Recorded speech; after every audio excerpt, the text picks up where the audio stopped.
আসসালামু আলাইকুম। সুমি রান্না দেখার জন্য আপনাকে অনেক ধন্যবাদ। আজ এই মাছ রান্না করব। এই মাছ রান্না করার জন্য মাছগুলোকে কেটে ধুয়ে পরিষ্কার করে নিয়েছি।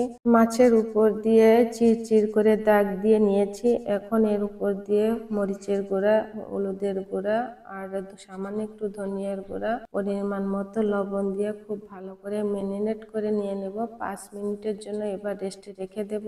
এবার ব্লেন্ড করার জন্য পরিমাণ মতো পেঁয়াজ, 3টা রসুনের কোয়া, কাঁচামরিচ, 3টা টুকরো করা টমেটো আর 2 চিমটি আস্ত জিরা দিয়ে খুব ভালো করে ব্লেন্ড করে নিয়েছি। ঠিক এভাবে ব্লেন্ড করে নিতে হবে।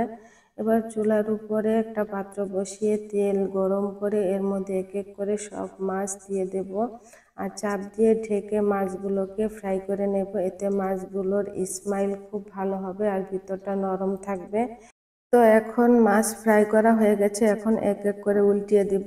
এই ফাঁকে আপনাদেরকে আজ আমি মজার একটি গল্প শোনাবো। একদিন একটি মেয়ে আশ্চর্য একটি প্রদীপ পেল। প্রদীপটি ধরতে হা হা করে একটি বিশাল বড় দৈত্য বের হয়ে বলল, আমি তোমার 3টা ইচ্ছা পূরণ করব।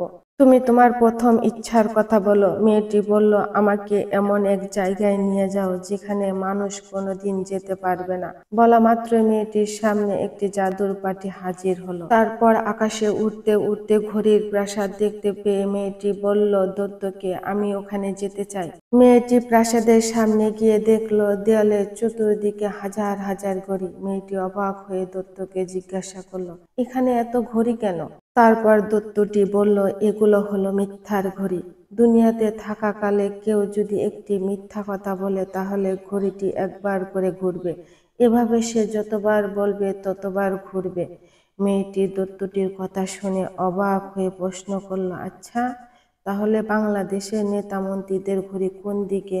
বিশাল বড় দৈত্যটি বলল, তাদের ঘড়ি প্রাসাদের ভিতরে রাখা আছে, কারণ ওদের ঘড়ি এত পরিমাণ ঘুরে যে আমরা ওগুলোকে ফ্যান হিসেবে ব্যবহার করি। এ কথা শুনে মেয়েটির অনেক কৌতূহল হলো। তখন মেয়েটি প্রাসাদের ভিতরে গিয়ে দেখলো ঘড়িগুলো চলার স্পিডে এত বাতাস হচ্ছিল, মেয়েটি আর সহ্য করতে পারল না, ওখানেই বেহুশ হয়ে পড়ে গেল।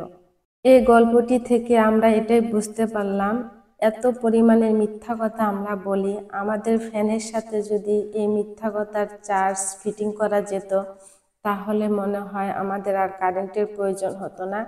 ফ্যান ঘুরতে থাকতো, যতবার মিথ্যা কথা বলতাম ততবার এরকম ঘুরতেই থাকতো। আমাদের ফ্যান আর কখনো বন্ধ হতো না, শুধু ঘুরতেই থাকতো।